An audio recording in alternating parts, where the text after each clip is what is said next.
Welcome back to the Titanium Hangar. This is Mike, and with the release of the Super 7 Thunder Tank, fans are getting excited about Thundercats again. The Thunder Tank seems to be pretty awesome. I have mine on the way. I can't wait to take a look at that, get a review of that thing. I guess they're calling this Wave 6, but this is the wave of recolored figures that look like the LJN line, and I think they look pretty awesome. I got them on pre-order too, so look forward to getting those. The excitement's there. Today I want to talk about something a little bit different. What characters could Super 7 make that are obscure, that were in the show that never got a toy made? They don't have an action figure just yet, and Super 7 makes some of these obscure ones. Let's check them out. Some of these you may not remember, some of them you will. Some of these I didn't even know existed. We're going to talk about this and more coming up.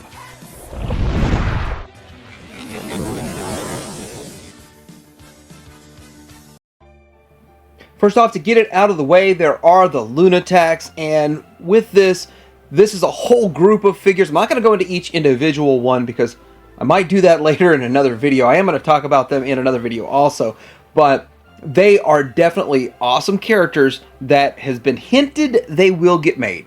Basically, Brian Flynn said he's already going to make them, so there's really no need to talk too much about it, but didn't go into detail and didn't say he'd make them all. So there is some question there. First is a villain by the name of Mortis in the episode Touch of a Mortis, and he was a character that had a short arm and an octopus-like tentacle on the other side. He was trapped by Mumm-Ra on New Thundera's location called the Land of No Return, but he pleaded with Mumm-Ra to release him from his imprisonment, so Mumm-Ra tasked him with destroying Linkso. Well, Mortis afflicted Linkso with the dreaded Touch of a Mortis, which caused him to suffer delusions of persecution. He was alienated from the rest of his comrades, but then, of course, Linkso had to fix it, and he made it happen. But this character would be huge, like a deluxe, in my opinion. I think it would be a very big figure, or they would just not hit the scale. But pretty interesting. Not sure if Super 7 would make it. Next up would be Baron Toss and Mr. McGruber, or Gruber, Mr. Gruber. And Mr. Gruber is Baron Toss's bookkeeper, but Baron Toss is another villain, but he's more of a shady businessman who was trying to collect on some debts, and then he ended up giving Lion-O some water of doubt, something along those lines. But pretty interesting, cool looking character, and I wonder if there really any reuse from some of the other characters they've made. Maybe they could reuse some of Rotaro to make this guy. Next we have the Boatman. Is a hooded, robed boatman who appeared in Lion-O's Anointment Final Day, the Trial of Evil, and he tried to stop Lion-O from traveling down the River of Doom. That's pretty much all he did. But, you know, I would say that if they made this, even for Thundercat, you could reuse it as the Boatman from other things. Who's to say it wouldn't make a great Clash of the Titans Boatman as a filler or for a display? Or Rambo Boatman, you're the boatman, you stay with the boat. These are Brute Men, and I don't know much about them, but it seems like something that you'd want to buy more than one of, and I would think you'd want to have troop builders if you're Super 7. Chances are, though, there's just not much to them, so they probably won't get made. So, next up, we have Burnout. No, he's not the Transformer. He is a robot criminal that was accidentally released by Lion-O in Mandora, the Evil Chaser. Lion-O helped Mandora recapture him, but another really big figure that looks pretty cool, actually, and pretty interesting that we'd probably only see if Super 7 did it. Well, they did Mandora, and she's pretty popular, so why not do some of the criminals that she brings in, right? Some of the bad guys, some of the villains. I don't see why not. Next up we have Sharonin, and Sharonin is a genie who was released from the Great Golden Harp by Wily Kit and Wily Cat, as seen in the Evil Harp of Sharonin. And this is pretty cool. It's a genie who can use a genie for a whole lot of other things, but it'd be interesting to see what they did and take on this genie.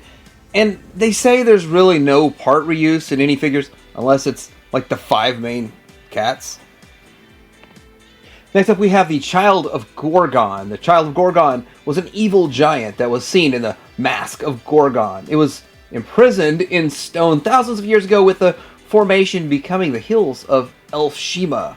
Now, the evil Mumm-Ra had awoken the child of Gorgon by using the Sword of Omens, the sight beyond sight. And the mask of Gorgon, once it was destroyed, the child of Gorgon was also destroyed. Pretty cool looking figure, if they made it. So next up we have the Demolisher and Dirge. Dirge is more like his sidekick, I would guess, his companion. But he's only really appearing in one episode. He's similar to Safari Joe. He has some high-tech weaponry, and he wants to attack his foes. And so he did want to take on Mumra. He took Mumra out pretty quick and decided he wanted to take out Lion-O. And then, well, the rest is history. This would make a pretty cool figure. This would make a cool 2-pack set. I don't really think you'd want to spend $55 on a Dirge. But then again, I don't think you'd want to get one without the other. Next up is Inflamer, and he's a creature who has mastery over fire. He was seen in the episode All That Glitters. Lion-O had to seek out Inflamer in order to reforge the Sword of Omens. Immune attack had drained Inflamer of his power, and after a bath in molten gold caused by the Thundercats, the Inflamer emerged and reforged the sword. So, Inflamer looks pretty cool. Lots of clear flame effects will go with this guy. Next up, we have Frogman. He's a humanoid frog, a survivor from another planet. Crash landed on Thundera centuries ago. He tried to destroy the planet with a flood and claim it as his own, this kind of stuff.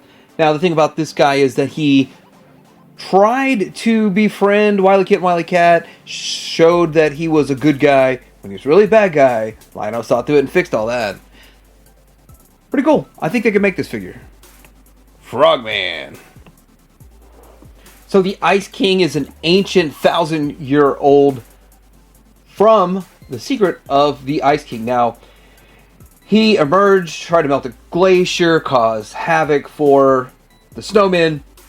And the thing is that everybody thought he was a bad guy. He really was just trying to find a way to see his wife again before he died. And once they realized that his intentions were good, they helped him instead of fight him. So, kind of an interesting take right there, and I wonder if there could be some snowman of Hook Mountain reuse for this figure.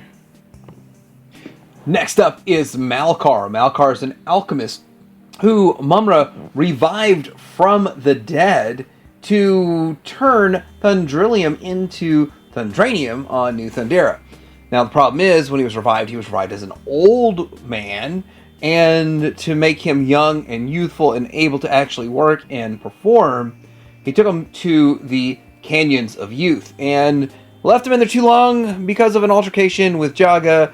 He became an infant and was adopted by a couple on Thunderia. So, pretty interesting story behind this guy. Pretty cool overall. Obviously, you can have swappable heads and hands and stuff to make him older or younger. Next up, we have Mole Master. Was in the episode Time Capsule, he was making all the other mole men work for him in the tunnels. He was defeated by Tigra, later returns in Jackalman's Rebellion, where he teamed up with Jackalman and Driller. But this seems like a character that's been around several episodes, not just a one-time deal. Looks like this figure could be made, and also they could do one thing where they make some other mole people. That'd be cool too. Next up is Mirror Wraith. Mirror Wraith is a demon who hides behind mirrors. He was summoned by Mumra using the ancient spirits of evil. Summon me, Mirror Wraith. Mumra used the Mirror Wraith to disguise as a doll to go with a Thunderian girl into the Cat Slayer. It's a way to sneak into the Cat Slayer, and they figured it out and spoiled that plan. Mirror Wraith. Looks like a pretty cool character, too. The next unmade figure character is Nemix, and Nemix is a 3-eyed, 4-armed, imp-styled creature of the Nether World who once captured Jaga in the episode The Astral Prison. Was that the episode? Astral Prison. So, really cool looking, freaky looking dude, which only Super 7 would make this guy. That'd be awesome.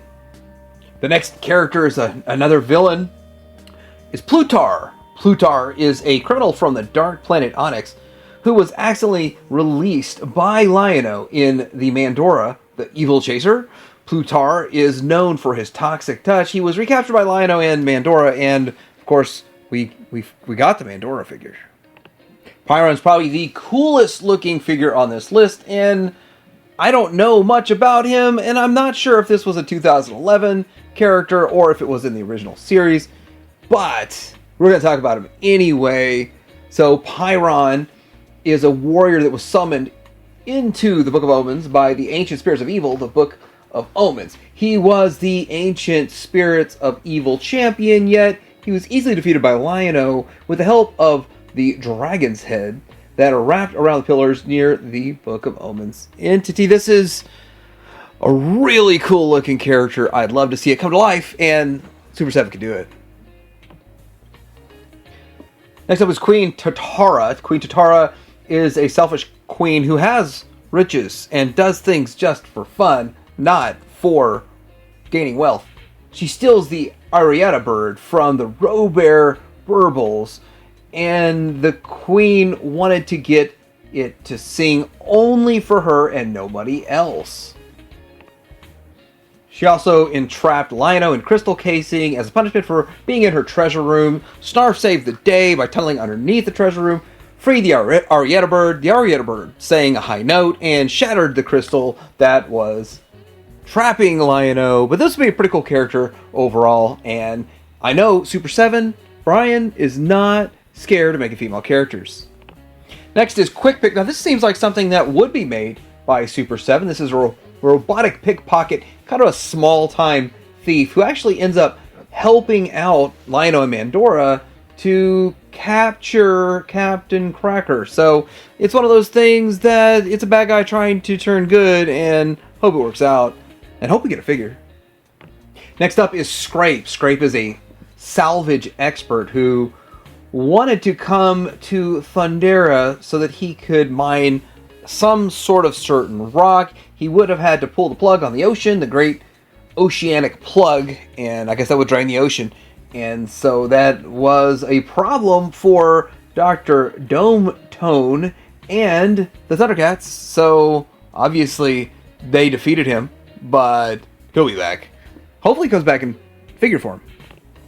Next up is Seethrough. I think this is a really cool candidate for a figure because it looks like you'd have some sort of a goldish under skeleton, endoskeleton, and then a translucent coating on the outside. That would be a really cool looking figure, but he was probably only in the one episode, the Mandora and the Pirates, and with that, he's a criminal that kind of teamed up with Captain Cracker to capture Mandora. Maybe it works out, maybe it doesn't. Maybe this figure works out. The Shadow Master. Shadow Master is a really cool looking character. Is a wizard on Thundera who used a cloak of darkness to conjure his magical powers and attempted to take over the planet. He was defeated by both Jaga and Lion-O's father, Claudus, which another figure that they could make is Claudus. I haven't gotten into that one. Probably won't in this video. And was then banished to the Shadow Realm. But really cool looking figure overall. And with his cloak meaning so much, and all the kind of crazy effects that they could do with him, really a cool looking figure, if they make them. Toshi is the next one. It's a beautiful princess from the ancient times who was imprisoned in the time continuum on her boat.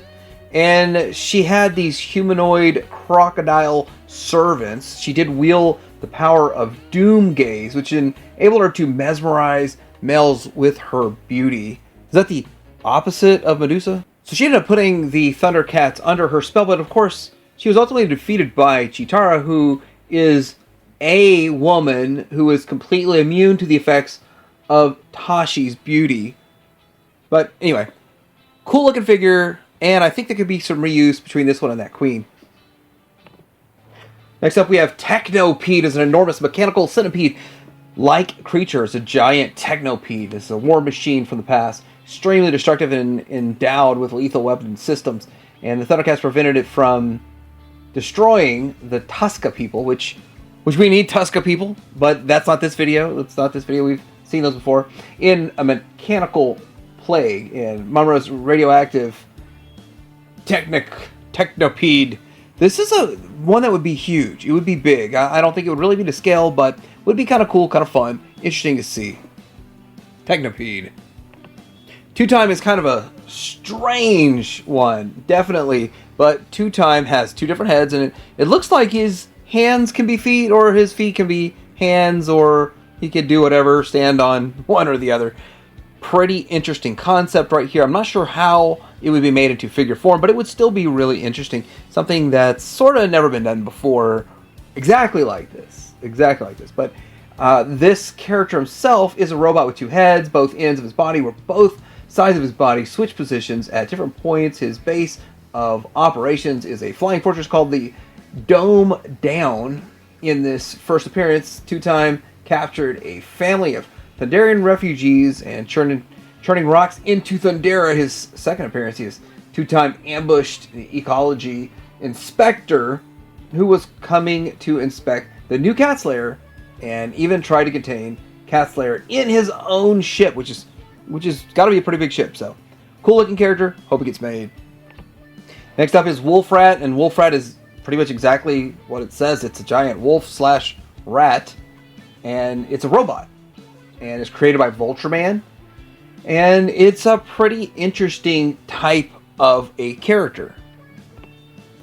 He appeared in the Mechanical Plague, and he was able to shrink down Thundercats, it's my understanding, and then Snarf was able to save the day somehow. So, pretty cool, interesting, and this would definitely be something that looks way different than anything else they've ever made in the line, and for that, I'd like to see it.